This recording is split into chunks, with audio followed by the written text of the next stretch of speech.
You're watching a Formula One driver absolute trail brake into a high-speed corner, and in that split second, something invisible decides whether he exits like a champion or spins into the gravel. It's not the brake pressure, not the steering angle.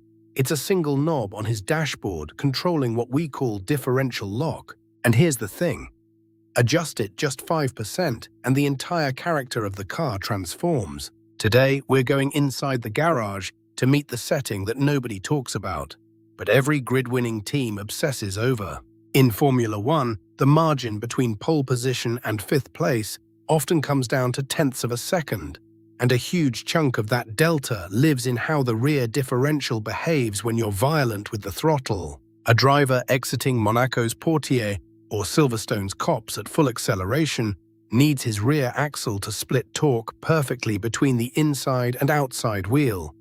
Too much lock and the car won't rotate. You push wide. Too little and the inside wheel spins free, and you've lost your drive. Top teams like Mercedes and Red Bull spend entire Friday sessions dialing this in corner by corner, because every track, every tire temperature, every fuel load demands a different answer. Miss it by 1 or 2% and your competitor gets better traction, longer apex to apex speed, and suddenly you're chasing him instead of leading him. This is the setting where championships are decided in the margins, and almost nobody outside the garage knows it's happening. Imagine you're a rear wheel on a race car, locked in the middle of a corner.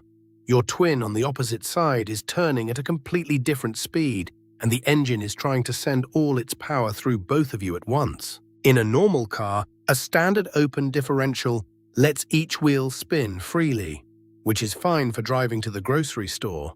But at 200 miles per hour, that's a nightmare. When you brake into a corner, the inside rear wheel needs to rotate slower than the outside one, because it's traveling on a tighter radius.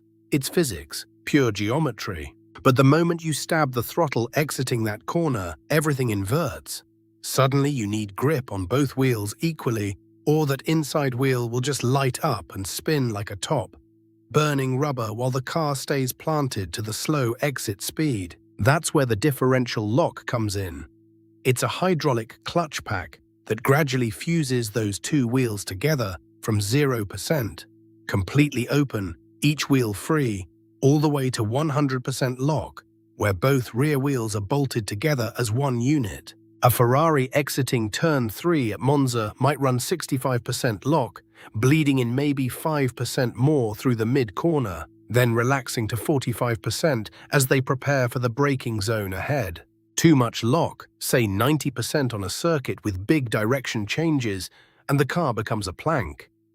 The outside rear wheel can't unload and lighten its load through the turn, so the whole machine wants to push wide, understeer, push you into the wall. Too little lock, and that inside wheel spins up instantly, generating tremendous heat, killing your traction and handing 3/10 to the guy running 68% behind you. The genius part. You dial it in to the nearest single percent per corner in real time from the pit wall. Or before the race, you've mapped it all out through data. 1/10 of a second doesn't sound like much until you realize it's the difference between DRS range and watching taillights for 2 hours. Let's look at 2 moments where this single dial changed everything. In 2018, Ferrari came to Monza with a car that should have dominated. Low downforce, long straights, that famous tifosi roaring in the grandstands. But Sebastian Vettel's rear end was fighting him, especially out of the parabolica into the chicane, because Ferrari's differential programming was too aggressive for the way he wanted to attack that sequence of corners. Lewis Hamilton in the Mercedes behind him was running a softer lock schedule through that same zone, 65%, instead of Vettel's attempted 72%, and it gave him the confidence to carry more speed through mid-corner, to plant the throttle earlier, and to gain 1/10.5 per lap in that sector alone. That cost Vettel the race. Not the car, not the engine, not the driver's skill. It was millimeters of hydraulic slip. Then jump forward to 2016. Max Verstappen's breakthrough years at Red Bull. His engineer noticed something in the data that nobody else was seeing. Max was exceptionally smooth on the throttle coming out of slow-speed corners, which meant he didn't need the mechanical aggression that other drivers demanded from their diff lock. Red Bull started running him up to 4% lower lock than they'd ever tested before in those corners, and the car suddenly had grip where others had slide. That margin appeared in qualifying first, just enough to steal pole positions. Then it multiplied across entire races as his consistency made the tires last longer. A tenth or two per corner, race after race, compounds into a championship advantage nobody can fully explain unless they understand what's actually happening at the rear axle. Now, here's the question that nobody asks.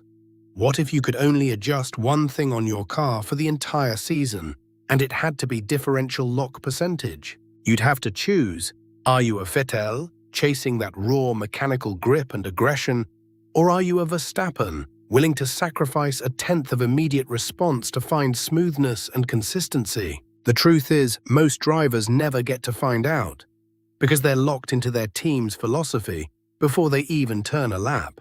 But the ones who do get to explore both sides of that spectrum, they're the ones who understand that races aren't won by the loudest throttle input. They're won by the smartest one. So remember this. Differential lock percentage is invisible, but it's everywhere in your lap time.